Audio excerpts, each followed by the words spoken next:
Jesus at the center of it all. Jesus at the center of it all. From beginning to the end, it will always be, it's always been you. Yo quiero leerles algo. Jesus. Necesito que sigan con su atención aquí. Y si tiene su Biblia, entonces tómenla y busquen el libro de Josué.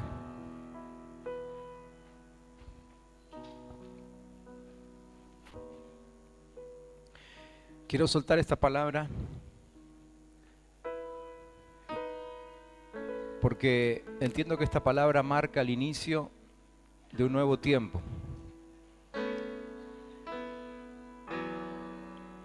Los que solemos estar más tiempo aquí, casi que ya nos estamos dando cuenta que cada vez que transcurre una escuela de vida, como la que tuvimos el fin de semana pasado, comienza un nuevo tiempo. Así que yo ya le venía preguntando al Señor, bueno, ¿cuál es el próximo? ¿Qué es lo que ahora tenemos que hacer? ¿En qué tenemos que enfocarnos? Y esto que le voy a leer ahora, entiendo que es la palabra para los próximos tiempos, los próximos días, por lo menos hasta la próxima escuela de vida. Y después el Señor dirá cómo seguimos, ¿sí? ¿Están ahí en Josué, capítulo 3?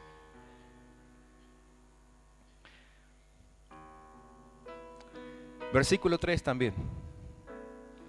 Dice, ahí el que está hablando ahí es Josué. Yo no voy a predicar sobre esto hoy, si el mensaje va por otro lado, pero simplemente quiero soltarlo ahora, porque me parece el momento oportuno para hacerlo. La verdad es que no venía pensando en hacer esto. Pero ya que ustedes empezaron a pedir el fuego de Dios, entonces le tengo que leer esto, sí o sí. Ustedes saben que Josué fue el responsable de introducir al pueblo de Dios en la tierra prometida. Así que él tuvo que llevar adelante las batallas con los enemigos que habían usurpado esa tierra, que era tierra prometida por Dios a su pueblo ya hacía cientos de años atrás. Y entonces Josué se encuentra, después del primer capítulo, preparando a su ejército, preparándose él mismo para empezar a luchar contra los enemigos y que de esa forma la tierra le sea devuelta definitivamente a los hijos de Dios. El que escuche entienda. Y el que entienda diga un buen gloria a Dios. Si no entienden, no importa. Tenemos un mes, 2 meses para entenderlo. Entonces en el versículo 3 del capítulo 3, Josué le habla al pueblo y le dice: cuando vean el arca del pacto del Señor su Dios y a los sacerdotes levitas que la llevan, abandonen sus puestos, que es lo mismo que decir salgan de sus lugares de comodidad, y pónganse en marcha detrás de ella. Así sabrán por dónde ir. Cada frase tiene un mensaje. Miren, no sé si no predico los próximos domingos sobre cada una de estas frases, pero si ustedes quieren estudiarla por adelantado, yo no me enojo y me pasan los apuntes. Así dice, repito, sabrán por dónde ir, pues nunca antes han pasado por ese camino, que es lo mismo que decir, van a vivir cosas que hasta ahora nunca vivieron. El que escuche entienda y el que entienda diga amén, por lo menos. Deberán, sin embargo, mantener como 1 kilómetro de distancia entre ustedes y el arca, no se acerquen a ella. Josué le ordenó al pueblo lo siguiente, y aquí está la palabra específica que nos va a guiar por lo menos hasta la próxima escuela de vida. Dice así: purifíquense, porque mañana el Señor va a realizar grandes prodigios entre ustedes. Se lo leo de nuevo para que se lo grabe, y a partir de ahora casi que tendríamos que saludarnos con esta frase: purifíquense, porque a partir de mañana el Señor va a realizar grandes prodigios entre ustedes. Decirle que tenés al lado: purificate. Te conviene a vos y me conviene a mí. No nos vamos a perder de nada. Y a los sacerdotes, escuchen ahora, líderes, gente que conduce gente, ¿sí? Esto es para ustedes. Sacerdotes les dijo, carguen el arca del pacto y pónganse al frente del pueblo. Eso incluía las tareas de purificación, ser primeros, ponerse adelante. Los sacerdotes obedecieron y se pusieron al frente del pueblo. Creo que el tiempo que comenzamos ahora es un tiempo así, un tiempo donde tenemos que santificarnos, purificarnos. El Señor viene escalonadamente, regularmente hablándonos y trayendo palabra que nos ha hecho crecer, que nos ha edificado, que nos ha movido, que nos ha hecho descender del monte, nos ha hecho mover hacia otros lugares. Bueno, no quiero repetir hoy todo lo que hemos estado viviendo durante este año. Probablemente lo hagan el último mensaje del año, no sé. Pero los que han estado saben a qué me refiero. Y ahora ha llegado el tiempo de que el Señor empiece a hacer entre nosotros algunos milagros que todavía no hemos visto. ¿Cuántos dicen amén? La verdad que si yo hubiese estado sentado ahí, yo hubiese gritado un amén tan fuerte, no sé, hubiese hecho caer las ventanas, una cosa así. Le puedo llegar a dar una nueva oportunidad, ¿sí? Creo que el tiempo que estamos empezando a vivir es un tiempo que será caracterizado por milagros que antes no hemos visto. Ahí me va gustando, ahí me va gustando, ¿eh? El Señor se va a manifestar de una forma increíble, pero hay una orden específica, hay algo que tenemos que hacer y eso es purificarnos, ¿sí? Nuestra próxima escuela de vida será el 20 de septiembre. Sábado 20 de septiembre. La persona que tendremos durante ese fin de semana para ministrarnos es Irma, a quien ya creo que la gran mayoría aquí conocemos, ¿no? Irma Kirin va a estar viniendo de Paraguay. Ella se mudó a Paraguay en marzo de este año. Está viviendo allí con un ministerio que el Señor le ha dado entre las iglesias y los pastores de aquel país. Y va a estar viajando ese fin de semana para tener la escuela de vida con nosotros. Y hablando con ella en estos últimos días, ella recibió exactamente lo mismo de parte del Señor, así que dijimos, ya está, esto es lo que Dios quiere hacer. Así que emprendamos la tarea, comencemos a purificarnos, empecemos a limpiarnos, no dejemos todo para último momento. Todos sabemos lo que pasa cuando dejamos la limpieza para último momento, ¿no? Corremos más, transpiramos más, sufrimos más. Así que no lo dejen para el último día porque puede ser no muy agradable y a lo sumo no vamos a disfrutar de lo que Dios quiere hacer, ¿no? ¿Qué es lo que nos pasa cuando viene visita y nosotros no tenemos la casa limpia, ¿no? Al final la visita vino, pero estamos tan cansados por la limpieza que hubo que hacer a último momento que no la disfrutamos. No sea cosa que el Señor venga con grandes regalos para nosotros y nosotros por el mucho esfuerzo del último día no disfrutemos lo que Dios quiere hacer entre nosotros. A buen entendedor, pocas palabras, ¿no es cierto? Como dice el Salmo. No es ningún salmo. Así que a trabajar, iglesia, a purificarse. Amén.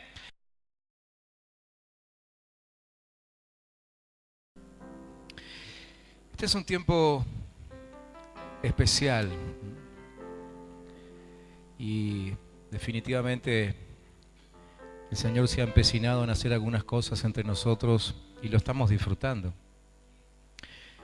Pero no tenemos que olvidar que ese disfrute no es solamente para nosotros, sino que queremos también que otros disfruten de lo mismo que nos está tocando disfrutar a nosotros. Es un tiempo bisagra, es un tiempo... ¿Hola? ¿Hola? Bien. Es un tiempo bisagra que nos está conduciendo quizás a otro nivel, no sé si más alto que el de antes, porque acá no se trata de estar más arriba, acá se trata de estar más cerca del Señor. Se trata de escuchar más su voz. Se trata de ir por donde Él indica. Entonces Él simplemente nos cambia, nos mueve, nos muda. Y en ese tiempo tan lindo estamos, ¿no? distinto, raro. Pero por eso también estamos siendo instruidos en este tiempo por hermanos que tienen distintos dones, porque la misma palabra, pero saliendo a través de bocas diferentes, bocas que pertenecen a hermanos con distintos dones, nos da distintas ópticas, ¿no? Nos hemos tomado el mes de agosto para hablar acerca del cuerpo de Cristo, de entenderlo. Y en cada uno de los mensajes fuimos recibiendo palabras muy específicas con respecto a eso. Y yo quiero esta noche hacer un brevísimo resumen. Pero no solamente queremos recibir la palabra desde lo teórico, queremos también encarar lo práctico, obviamente, ¿no? Por eso es que en esta semana probablemente todos los líderes de sus grupos de crecimiento los estarán empezando a motivar para hacer cosas juntos, ¿sí? Y si bien hay muchísimos grupos que ya están haciendo cosas y cosas muy buenas, muy fuertes, ¿sí? Pero hemos tomado como un desafío como iglesia, ¿no? De que todos los grupos de crecimiento de la iglesia trabajen juntos, decidan juntos qué desafío van a llevar adelante como grupo. Y probablemente sea más fácil comenzar haciendo algunas cosas adentro del edificio. Estamos en una etapa también en que necesitamos ampliar el edificio. Hay necesidades, durante la semana a veces nos vemos en figurita tratando de ubicar a todos lo que tenemos que ubicar. Así que queremos empezar a construir, necesitamos ampliar, necesitamos más aulas, necesitamos un lugar adecuado para nuestros retiros, ¿sí? Como el de ayer, por ejemplo, que si bien estuvimos cómodos aquí adentro, pero necesitamos algunas otras cosas que ahora no vienen al caso explicar, así que empezamos a orar y a ahorrar para edificar un lugar específico para ello aquí en la planta alta encima del comedor, ¿sí? Todo eso va a demandar no solamente dinero, sino que también el trabajo y el esfuerzo de muchas manos. Así que en este tiempo vamos a necesitar albañiles, soldadores, pintores, diseñadores, colaboradores de todo tipo. Aún aquel que dice, bueno, pero yo no sé hacer nada que tenga que ver con la construcción. Miren, hay algo importantísimo para la construcción y que no puede faltar entre ningún grupo de constructores. Un buen mate y un buen asado, ¿no? Así que todas las manos son bienvenidas. Cuando lo charlen esta semana en sus grupos de crecimiento, espero que salgan allí muy buenas ideas con respecto a todo eso, ¿sí? Pero déjenme que repase rápidamente algunas cosas que estuvimos recibiendo en este mes. ¿Se acuerdan que comenzamos el mes de agosto hablando acerca del poder del uno, ¿sí? Así que en algunos casos yo le pedí al Señor un ejemplo diferente al que había usado para predicar ese domingo o que se usó ese domingo para poder entenderlo aún yo mismo mejor, ¿no? Y cuando le preguntaba al Señor cómo entender mejor el poder del uno, que me ponga algún ejemplo, allí entendí que un muy buen ejemplo era Gedeón, ¿sí? Porque en la historia de Gedeón que encontramos en Jueces capítulo 7, que no voy a recordar ahora, pero creo que ustedes la deben recordar y si no, léanla, es muy interesante, muy amena, ¿no? De cómo el Señor llamó a Gedeón para liberar a su pueblo de sus enemigos, pero cuando él juntó su ejército, ¿se acuerdan que Dios le dijo? Son muchos, son demasiados. A pesar de que eran en realidad 4-1, había 4 enemigos por cada un hebreo allí, ¿no es cierto? Así todo Dios le dijo, son muchos. Pero claro, es que ese domingo lo que aprendimos es que el secreto no está en los muchos, sino que el secreto está en el uno, ¿no?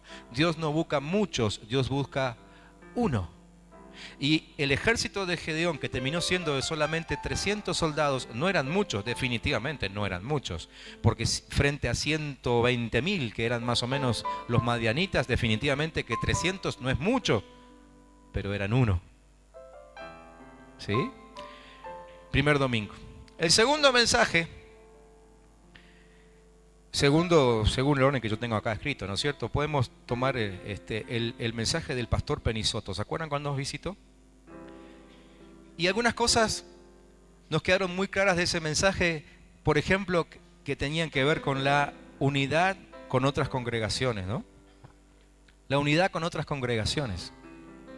Entonces volví a preguntarle, Señor, dame un buen ejemplo para entender esto, y me vino a la memoria la historia de Josué, otra vez, recién leímos algo, pero en el primer capítulo del libro de Josué, que ustedes pueden leer después, ustedes van a ver que Josué se prepara para entrar a la tierra, a conquistarla, pero ya había 2 tribus y media, de las 12, había 2 tribus y media que ya habían recibido su territorio, porque le pidieron a Moisés quedarse de ese lado del Jordán. No del lado de la tierra prometida, sino del lado del desierto vendría a ser, ¿no?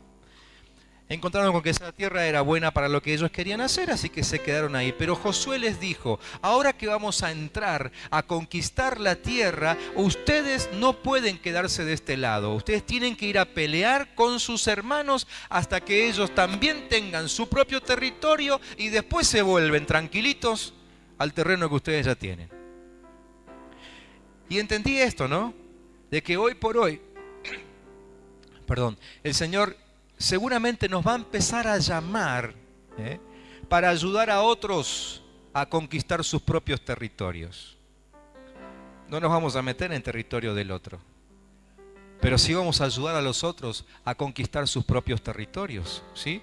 Así que empecemos a mentalizarnos en eso, y probablemente el Señor empiece a mostrar que tengamos que salir, no sé, armar equipos de trabajo. De hecho, lo hemos hecho muchas veces, pero creo que ahora va a empezar a hacer algo más fuerte, más importante, quizás más ministerial, que como iglesia empecemos a ayudar a otros a conquistar sus territorios.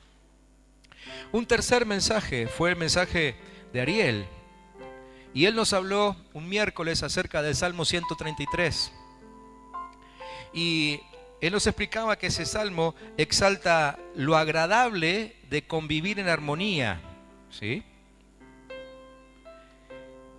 Me estoy olvidando de pasar el power. ¿Me estaré poniendo viejo, che? Bueno, ahí va. Salmo 133, ¿sí? Y él decía que qué importante que es la armonía en los hermanos, ¿no? Y el salmista compara la armonía de los hermanos con el aceite, el buen aceite, ¿sí? Que cae sobre aquel que recibe la unción. Y ese aceite, nos decía Ariel, aunque no entró en detalles y me dejó con las ganas, pero o le saco los apuntes o me voy a hacer los propios, ese aceite producía varias cosas, ¿no? Que yo les puse algunas allí. Hermosea, por ejemplo, para eso se usaba en aquel tiempo, para sanar, para limpiar, para traer bienestar general, ¿no es cierto? Esa es la armonía que veía el salmista en medio del pueblo, ¿sí? Cuando subían a adorar al Señor. Y él decía, qué hermosa que es la armonía de los hermanos conviviendo juntos. La armonía es tan agradable que a veces la tenemos presente y no nos damos cuenta de que está. Desde que yo empecé a hablar, hay algo armonioso que ustedes están escuchando y probablemente no se dieron cuenta, ¿no? La armonía está sonando. Pero si hubiese un sonido desarmónico, ¿así se dice? Se darían cuenta, ¿no? ¿Cómo sería algo desarmónico? Si él desafinara mientras yo hablara, y alguno se levantaría mínimo al sonido a decirle, che, bájenle al pianista, ¿no? Pero como es armonioso, casi que ni se da cuenta. Lo armónico nos hace sentir bien, agradables, ¿no? Y aún, obviamente, que la armonía es mucho mejor que el repiqueteo de una sola nota. ¿Cómo sería? ¿Vieron cuando habla uno solo? Qué molesto que se pone, ¿no? Siempre el mismo, no voy más al grupo, porque siempre habla el mismo. Muy buen ejemplo, Ariel. Gracias por ese ejemplo. Ese ejemplo no es mío, lo puso Ariel ese miércoles. Luego tuvimos el mensaje del pastor Lorenzo y él nos habló de Juan capítulo 17. Y en el texto que él leyó, yo me resalté algunas cosas, que es la que aparecen en amarillo allí en la pantalla, ¿no? Allí en Juan 17, Jesús orando al Padre decía: no ruego solo por estos, ruego también por los que han de creer en mí por el mensaje de ellos. Esos somos nosotros. O sea que Jesús ya estaba orando por nosotros en aquel momento, para que todos, o sea nosotros, y aquellos discípulos hace 2000 años, todos seamos uno. Padre, así como tú estás en mí y yo en ti, permite que ellos también estén en nosotros. Permite que ellos también estén. Todavía no había sucedido. Él estaba pidiendo que el Padre lo permita, para que el mundo crea que tú me has enviado. Y la frase más fuerte para mí fue esta: yo les he dado la gloria que me diste para que sean uno. Repito, les he dado la gloria que me diste para que sean uno. Una gloria con propósito. ¿Para qué es la gloria que recibimos? ¿Para qué es la gloria? Díganme si muchas veces no quisimos la gloria para otra cosa. Quisimos gloria, no sé, a lo mejor hasta acá, quizá con buena motivación. No quiero gloria de Dios para sanar a todos los enfermos. Pero Jesús no pidió eso. Él no pidió gloria de Dios para que los enfermos sean sanos. Él no pidió gloria de Dios para que, no sé, para que hagan milagros, señales, prodigios. De ninguna forma. Él pidió gloria de Dios para que seamos uno. Claro, es que cuando somos uno, después la consecuencia, ¿cuál es? Miren, el mismo texto lo dice, ¿sí? Para que sean uno así como nosotros somos uno, yo en ellos y tú en mí, permite que alcancen la perfección en la unidad, y así, por la perfección, el mundo reconozca que tú me enviaste. O sea, tenemos la gloria, que es ¿para qué? Para que seamos uno. Y cuando somos uno y la unidad es perfecta, el mundo empieza a conocer a Cristo. Y cuando el mundo comienza a conocer a Cristo, dice la palabra que a los que predican el evangelio les acompañarán, ¿qué cosas? Señales y milagros, ¿sí? Entonces la gloria no es para que la gente se sane, es para que seamos uno. Y mientras somos uno, predicando como uno, la gloria descienda para hacer señales. En definitiva, terminamos saliéndonos con la nuestra, ¿vieron? A mí me pegó fuerte esa frase. No quise trabajar sobre eso, pero lo marqué enseguida en mis apuntes mientras el pastor predicaba y me quedó muy claro. La gloria es para la unidad. Luego tuvimos el mensaje de Pablo, en realidad 2 miércoles nos estuvo hablando él, y pienso que daría como para un tercero o un cuarto, porque allí él nos hablaba a través de la primera carta de Corintios. Y él nos enseñó que división es sinónimo de inmadurez. Esa carta está llena de detalles, imposible repetir esta noche todo lo que aprendimos esos miércoles, ¿no? Pero me quedó claro esto, que división es sinónimo de inmadurez, mientras que madurez es sinónimo de un correcto entendimiento del cuerpo de Cristo, que nos lleva a un correcto funcionamiento como cuerpo. Y el ejemplo que él usó también me gustó muchísimo, porque él usó el ejemplo del templo. Usted tiene una foto allí, una maqueta, no sé qué es. Específicamente en ese capítulo 3, donde Pablo dice que somos templo.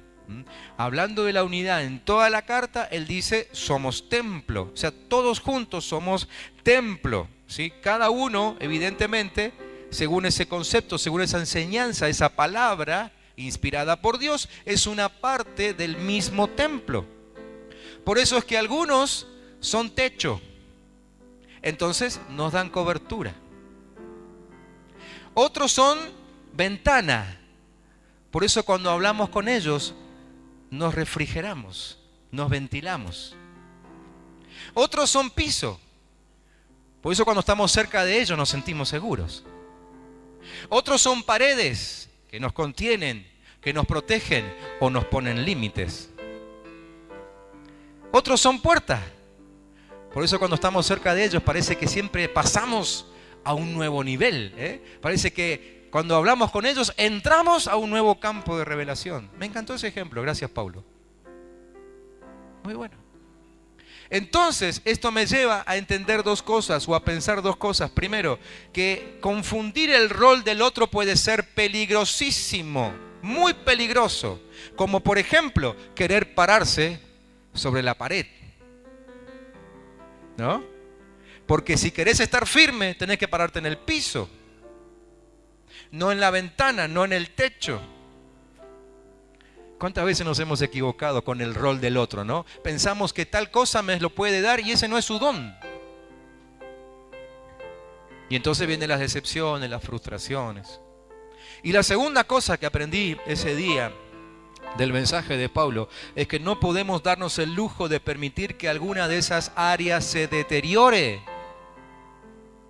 No me puedo dar el lujo de que algo se deteriore porque necesito todo. Necesito techo, necesito piso, necesito pared, necesito ventana, necesito puerta. No me puedo dar el lujo de que algo se rompa. Tengo que ser suficientemente precavido para que todo esté cuidado. Pablo decía, tomé creo que literalmente sus palabras cuando él decía, cualquier desarreglo en el cuerpo es atentar contra la herramienta que Dios nos dio para manifestar su gloria. ¿Cuántos aquí quieren manifestar su gloria? ¿Quieren o no quieren? ¿Sí? Bueno, la herramienta que Dios te dio para manifestar su gloria es el templo. Y templo somos todos nosotros. Vos solo no vas a poder manifestar la gloria de Dios. Sí o sí necesitas a tus hermanos que te rodean.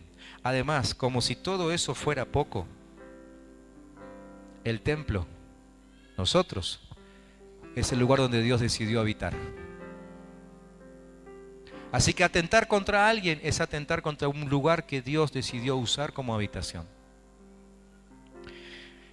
Claro, nos queda todavía la palabra recibida el fin de semana pasado en la escuela de vida. Imposible de transmitir algo. Fue tanto, fue tremendo. Así que lo único recomendable es ver los videos que estamos subiendo a la página durante todos estos días. Pero sí me quedé con una frase del pastor Gabriel, que nos visitó de Buenos Aires.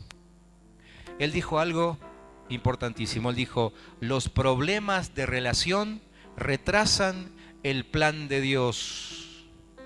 Los problemas de relación retrasan el plan de Dios. Voy a hacer una pregunta. ¿Cuántos aquí tienen pensado retrasar el plan de Dios?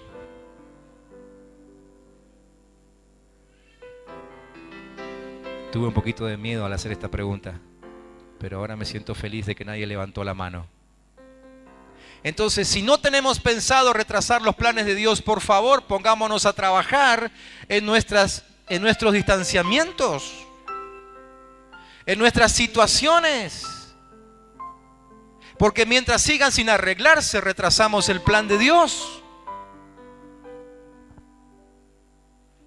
Y quiero concluir este mes, no sé si vamos a concluir las palabras porque como que siguen, ¿no?, apareciendo algunas palabras más sobre la unidad. No sé qué vamos a hacer. Probablemente sigamos un poquito más. En algún momento las vamos a compartir. Pero quiero concluir por lo menos el mes en el cual dijimos que íbamos a hablar o trabajar la unidad del cuerpo de Cristo todos juntos con este texto. Primera de Juan, capítulo 4, versículo 20. Primera de Juan, capítulo 4, versículo 20.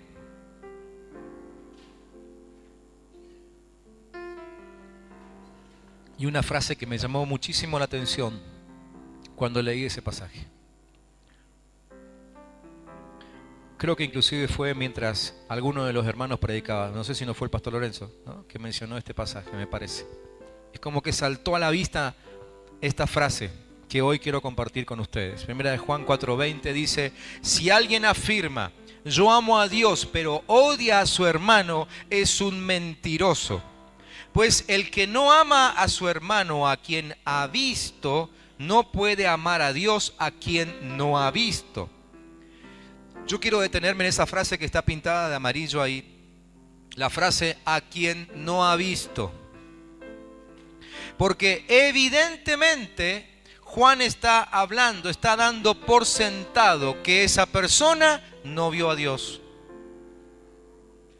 Evidentemente está dando por sentado de que no vio a Dios, porque si no, no tendría que darle ese mensaje. Si no, no tendría que estar diciendo esto del amor al hermano y qué sé yo. Él está dando por sentado de que si el ámbito de la iglesia todavía tiene que enseñar, de que si digo, que no digo, que amo, que no amo a mi hermano, es porque todavía no vimos a Dios. El que no ama a su hermano evidentemente no ha visto a Dios, o dicho de otra forma, el que no ha visto a Dios muy probablemente no pueda amar a su hermano. Te lo repito, el que no ha visto a Dios muy probablemente no pueda amar a su hermano. Pero vamos despacio. Después de que me pegó fuerte esa frase, anoté algunas cositas y la primera es esta, que tiene que ver con que el Señor promete manifestarse.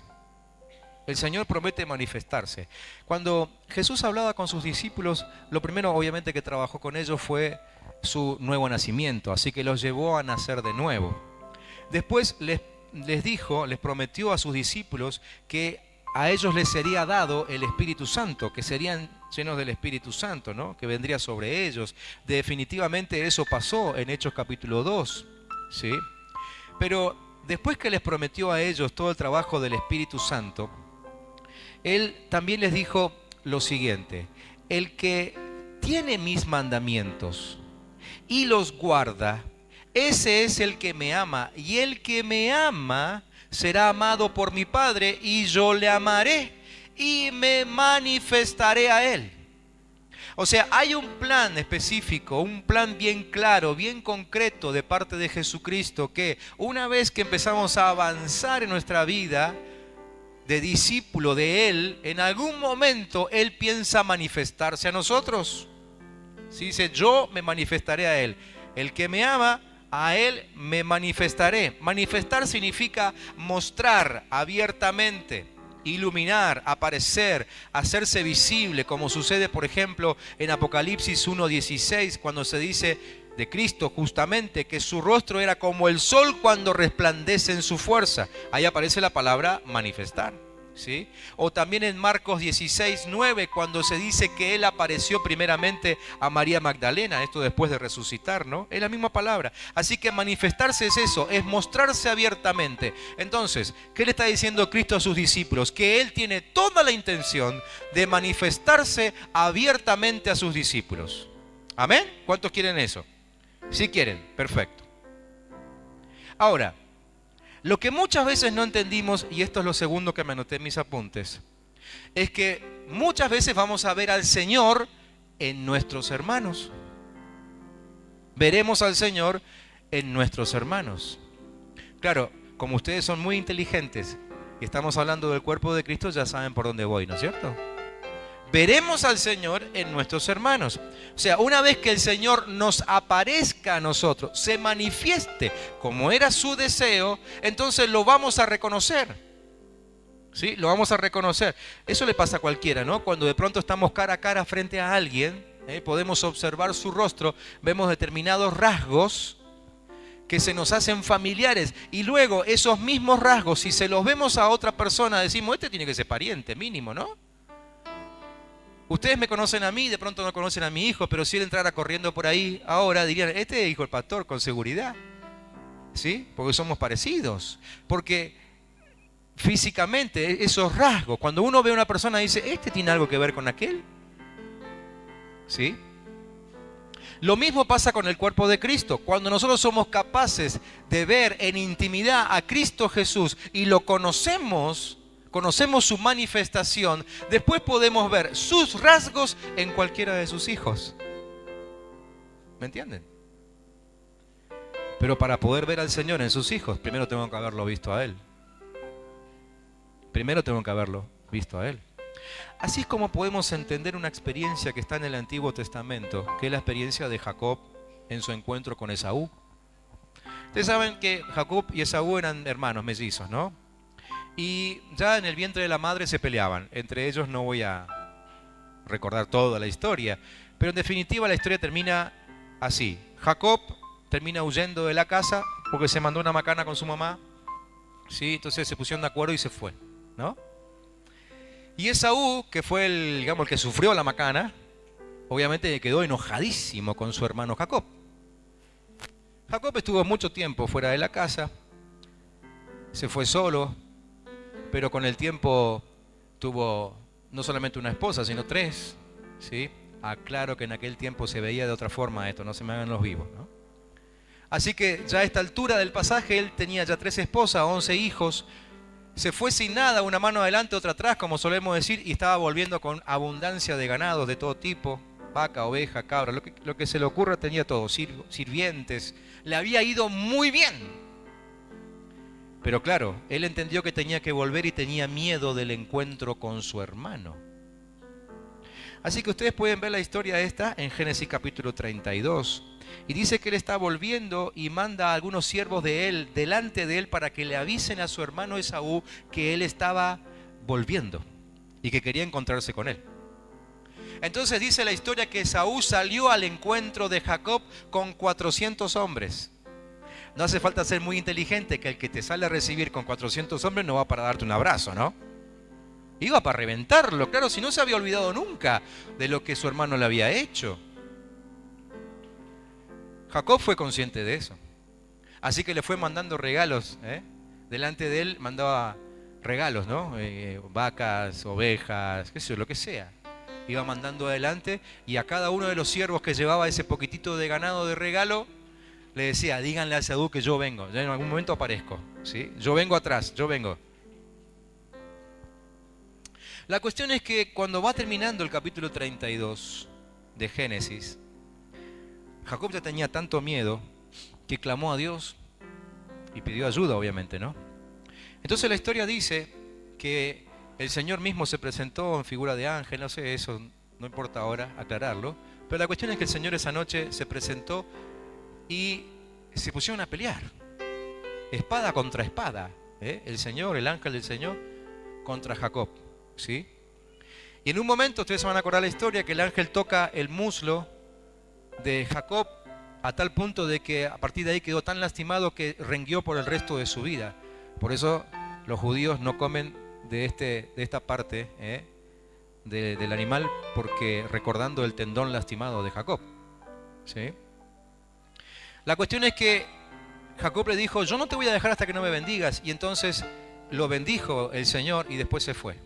Pero él reconoció que en ese encuentro, esa pelea durante toda la noche, con quien él estuvo peleando fue con el mismísimo Dios, ¿sí? Por eso es que a ese lugar, Génesis capítulo 32, versículo 30, dice que Jacob llamó, a ver si aparece por ahí, sí, ahí está, Jacob llamó a aquel lugar Peniel, Peniel, que significa rostro de Dios, porque dijo, he visto a Dios cara a cara, ¿sí? He visto a Dios cara a cara. Esa fue su experiencia esa noche. Él vio a Dios cara a cara. ¿Me siguen hasta acá?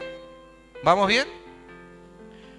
Entonces, empezamos a entender el cambio dinámico que ocurrió en el corazón de Jacob, ¿sí? Y cómo él fue transformando a tal punto que al día siguiente él se encuentra con Esaú.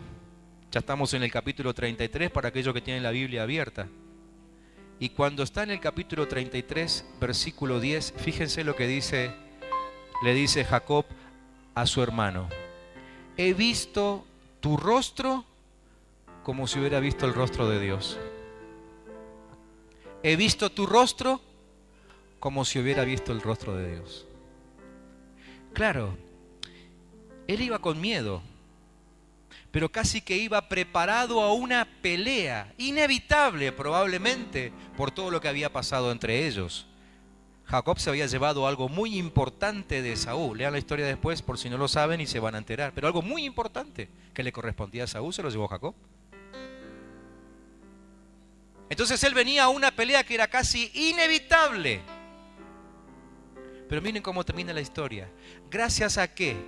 Gracias a que la noche anterior él pudo ver a Dios cara a cara. Y por haberlo visto cara a cara, al día siguiente fue capaz de evitar una discusión, una pelea, una guerra. Porque la verdad que los dos ya tenían tanta gente consigo que eran un pueblo cada uno. Podría haber sido una guerra entre dos pueblos, pero se evitó. ¿Por qué? Porque cuando llegó cerca de Saúl le dijo, tu rostro es como el que vi anoche. Sos parecido al que vi anoche, o sea, sos hijo de ese con el que yo estuve en la madrugada. ¿Me van entendiendo? Por eso creo que Juan dijo eso en el capítulo 4, versículo 20 de su primera carta. Ninguno que haya visto a Dios puede decir que no ama a su hermano. Pero el que no vio a Dios y muy probablemente tenga grandes dificultades para amar a su hermano. Jacob reconoció el rostro de Dios en su hermano. Y nosotros deberíamos reconocer el rostro de Dios en los nuestros. Si fuésemos de aquellos que intimamos con papá, que pasamos tiempo con él. Todos los hijos son diferentes a su papá en muchas cosas, pero siempre hay alguna característica que resalta, ¿no? Así pasa también en la iglesia. Entre todos somos muy diferentes uno del otro, pero si todos somos hijos de Dios, verdaderos nacidos de nuevo, llenos del Espíritu Santo, todos tenemos una característica del Padre. Y cuando yo intimo con papá y lo conozco personalmente, cada vez que me acerco a uno de ustedes puedo reconocer a Dios en sus vidas. Eso impide que yo me lleve mal con ustedes. Eso hace que terminen las peleas, porque ¿cómo puedo yo estar peleado con Dios? Si estoy peleado con Dios ya estoy en el horno, ¿no? Pero cuando me acerco a uno de ustedes, mis hermanos, y puedo ver las características de Dios en ustedes, porque la vi la noche anterior orando, entonces las peleas se terminan. ¿Me entienden? Quiero terminar esta noche, quiero terminar este mes de énfasis, entendiendo el cuerpo de Cristo, enfatizando esto. Que lo único que puede evitar que nos llevemos mal entre nosotros es que nos aseguremos de tener intimidad con el Padre. La tercera cosa que me anoté en mis apuntes es que en algún momento partiremos el pan con nuestros hermanos. Todos nosotros anhelamos la palabra de Dios, ¿no? Anhelamos su pan de vida. Todos queremos que Dios nos dé algo, todos queremos su bendición. Y eso está muy bien, está perfecto quererlo, está bárbaro que lo desees y que lo pidas. El tema es que muchas veces Dios te va a dar lo que pedís y lo que necesitas a través de un hermano. ¿Sí? Y a veces no nos damos cuenta de eso, o estamos enceguecidos con el hermano o por alguna situación, ¿sí? Que estamos pidiendo algo a Dios encarecidamente y Dios ya nos lo está dando por otro lado, con otro hermano, pero no prestamos atención, no nos damos cuenta, ¿no? Es como que alguno de ustedes se acerque aquí muy cerca mío, ¿no es cierto? Y quiera el micrófono que tengo en la mano derecha y me diga, quiero el micrófono, quiero el micrófono, quiero el micrófono, quiero el micrófono, pero están tan concentrados en mi mano derecha que no pueden ver que con mi mano izquierda te estoy dando el otro. ¿Me entienden? A veces no entendemos que Dios nos da lo que nos tiene que dar a través de la vida de uno de nuestros hermanos. Eso le pasó a los fariseos de la antigüedad, en la época de Jesús. Ellos pedían, ellos clamaron por el pan de vida que Dios les había prometido, el Mesías. Sabían ellos que venía en camino, pero cuando lo vieron dijeron, este no puede ser, imposible, así te el hijo del carpintero, nosotros lo conocemos. Así que desecharon el pan de vida solamente por el paquete en el que venía envuelto. Atención, no sea cosa que nosotros desechemos lo que viene de Dios, porque viene envuelto en el cuero de un hermano, que nunca pensé que me iba a traer ese paquetito, ¿no? ¿Me entienden? Por eso que a Jesús lo rechazaron, por eso que hasta inclusive lo crucificaron. Inclusive es el mensaje que podemos ver entre líneas cuando Dios le manda a Moisés construir un tabernáculo en medio del desierto. Le dice que construye un tabernáculo de piel de tejón. En realidad era el mismo material con el que se hacían las otras carpas, las carpas de los otros israelitas, ¿sí? Pero era un poco más grande, así que desde afuera todo el mundo veía una carpa grande, como la de ellos, pero grande. Solamente el que entraba podía ver la gloria de Dios que estaba allá adentro. Y ustedes saben que Dios estaba allá adentro, ¿no?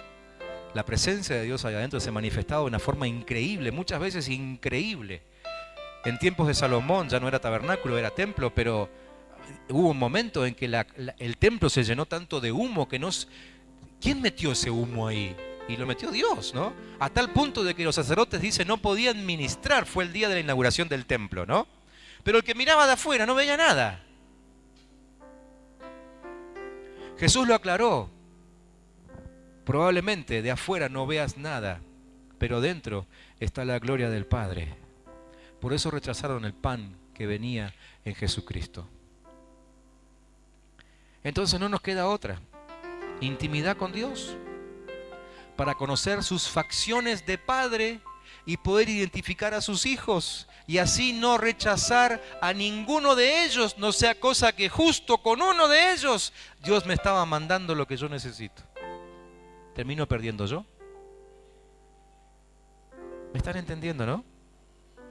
Si discernimos el cuerpo del Señor y el tesoro celestial que mora en tiendas terrenales, podremos oír su voz a través de un hermano en Cristo que a lo mejor simplemente me saludó en el atrio. Antes de empezar la reunión ya Dios tenía una palabra para mí allá afuera. Pero yo vengo empecinado en que me la tiene que dar el pastor. Entonces después me voy y alguno dice, bueno, la verdad que hoy el mensaje ni fu ni fa, me voy a casa como vine. Pero la palabra que Dios tenía para darte no era a través del pastor. Un hermano común y corriente, con determinado don que trabaja acá arriba. Pero había otro hermano con otro don al mismo nivel que el que trabaja acá arriba, pero que trabaja allá afuera. Te estaba esperando para darte una palabra y vos pasaste como chifle por al lado y ni bolilla le diste. Y te lo perdiste.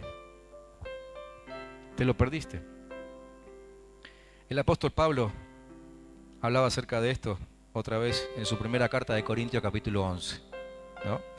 Versículos 29 y 30, él dice, si alguno come el pan y bebe de la copa sin honrar el cuerpo de Cristo, o sea, sin honrar al que tengo sentado al lado, come y bebe el juicio de Dios sobre sí mismo. Esa es la razón, escuchen esto, porque asusta, y está bien que me asuste. Esa es la razón por la que muchos de ustedes son débiles y están enfermos y algunos incluso han muerto. No discernimos el cuerpo. Y lo que nos trae vida, lo que nos trae libertad, lo que nos trae salud, viene envuelto en el paquete de ese que vos estás rechazando. ¿Me entienden? Por eso dice, muchos están débiles. Solución, ver el rostro de Dios para después distinguir esas mismas facciones en tus hijos, en sus hijos. Voy terminando. Tengo algunas cosas más, pero las voy a dejar para más adelante. Pero concluyo con esto. Entonces, dijimos que comenzamos hablando del poder del uno. Hablando del poder del uno. Ahora yo les pregunto a ustedes, ¿quién es ese uno? ¿Quién es? Miren lo que dice ahí en rojo. ¿Quién es ese uno? Cristo, porque tampoco se trata de nosotros, se trata del cuerpo de Él. Entonces, el poder del uno, ¿quién es el uno que tiene poder? Cristo. Cristo. Seguimos hablando del ejemplo de Gedeón, ¿no? Como un solo hombre, o de Josué, como un solo hombre conquistamos la tierra, conquistaron la tierra, ¿sí? Como un solo hombre. ¿A quién representaba ese un solo hombre? Obviamente, a Cristo. ¿Sobre quién cae el aceite del Salmo 133? Sobre uno, no sobre todos, no sobre muchos, sino sobre un solo cuerpo. Eso lo aclara el Salmo 133. ¿Ese uno quién es? Es Cristo. ¿Para quién es la gloria de Juan 17? Para uno solo, o sea, el cuerpo de Cristo. ¿Me entienden? ¿Cuántos templos hay que contengan a Dios según el apóstol Pablo en 1 Corintios? Solo uno, el templo, el cuerpo de Cristo. Cuando vemos a Dios cara a cara, ¿a cuántos estamos viendo? A uno solo, a Cristo. ¿De qué se trata todo esto? De Cristo. Se trata de que todos aquí Somos el cuerpo de Cristo. De eso se trata. ¿Me están entendiendo? Y eso es discernir el cuerpo. Entender que somos uno. Que somos uno. Un solo cuerpo. El que está sentado a tu lado es de tu cuerpo y lo necesitas. El que no vino a esta reunión es de tu cuerpo y lo necesitas. Un solo cuerpo. Mirá que tenés al lado, decirle, te necesito. La verdad es que te necesito. Te necesito. Sí, Señor, te necesito. Mirá al que tenés del otro lado y decíselo, te necesito. Y la verdad que ahora no me importa mucho si tenés ganas de decirlo o no. La verdad es que lo tenés que decir. Porque lo necesitas, la necesitas. Tocale el hombro al que tenés adelante, aunque no lo conozcas, decirle, te necesito. Y ya que te das vuelta, decirle al que te tocó, decirle, yo también te necesito. Sí, Señor, te necesito.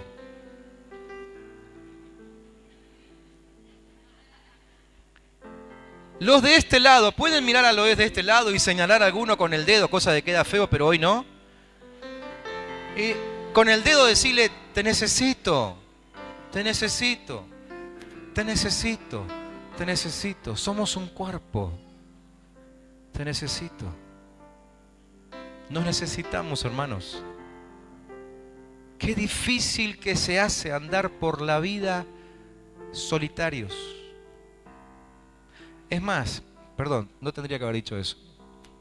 Tendría que haber dicho así. Es imposible andar por la vida solos. Es imposible. No podés. Dios nunca lo pensó. Esa frase que solemos usar a veces en las ceremonias de matrimonio, ¿no? Que no es bueno que el hombre esté solo. No fue una frase solamente escrita para el matrimonio. Es que ninguno de nosotros puede andar solo. No está bien que ninguno de nosotros esté solo, ande solo. Podés tener muchos dones y habilidades y talentos, pero en algún momento vas a necesitar los que tienen los que te rodean. Entonces, yo quiero sugerirte esta noche para terminar aquí, antes de orar, que te propongas de todo corazón y con todas tus fuerzas a empezar a hacer algo para que el cuerpo de Cristo, la manifestación de la unidad del cuerpo de Cristo sea perfecta. Acuérdense que Jesús oró para que la unidad sea perfecta, algo que en ese momento de la oración todavía no había sucedido. Muchas veces se dijo que Jesús ya dejó la unidad entre nosotros, que no tenemos que provocarla. Muy bien, puedo llegar a estar de acuerdo con eso. Pero el texto también dice que cuando la unidad sea perfecta, entonces el mundo sabrá quién es Él. Eso todavía no estaba sucediendo. Nuestra responsabilidad es lograr que la unidad sea perfecta para que el mundo lo conozca. Entonces te voy a desafiar esta noche para que empieces por el primer lugar. Mira, aún te va a ser cómodo porque ni siquiera vas a tener que empezar con ese que a lo mejor, viste, las cosas no están tan bien. Te voy a desafiar a que empieces buscando el rostro de Dios. Buscando el rostro de Dios. Pero que lo hagas sinceramente. Que llegues a su presencia diciendo, Señor, vos sabés que yo no me llevo bien con todos. Vos sabés que me cuesta, soy tímido. O a lo mejor tengas que decir, mira, la verdad que aquel no me cae bien, pero hoy entendí que es tu cuerpo también. Así que vengo aquí a tu presencia a conocerte en profundidad para que la próxima vez que me cruce con él pueda ver esas facciones tuyas y la seguridad de que también es tu hijo me acerque a él y la relación comience a sanarse. Amén. ¿Cuántos quieren tomar ese desafío esta noche? Los que quieran tomar ese desafío, ¿se pueden poner en pie ahí conmigo para que podamos orar antes de terminar? Cerrá tus ojos ahí y comenzá a orar y decir, Señor, yo quiero una experiencia íntima contigo. Necesito una experiencia íntima contigo. Decirle, Señor, hoy me di cuenta, o a lo mejor no fue hoy, quizás fue antes, no sé, no quiero ser vanaglorioso, pero si te diste cuenta en algún momento, decírselo, Señor, me estoy dando cuenta de que solo no puedo. Solo no puedo. Necesito la comunión. Necesito otros dones, necesito otras habilidades. Necesito al cuerpo de Cristo. Solo no puedo. No puedo. No puedo. Reconocelo, por favor, en nombre de Jesús te lo pido. Reconocelo delante de Jesús. No puedo solo. Hoy te alabo, decirle así, hoy te alabo por esta idea maravillosa de hacernos un cuerpo, de ponernos a alguien al lado. Dale gracias a Dios por los que te puso al lado. Dale gracias a Dios por los que te puso al lado. Gracias, Señor, por los que me pusiste al lado. Gracias porque los que no me dejan caer. Gracias por los que me edifican. Gracias por aquellos que a lo mejor ni conozco, pero que en algún momento me soltaron una palabra y me han mantenido firme. Gracias por ellos. Te alabo por tu cuerpo. Decirle, te alabo por tu cuerpo.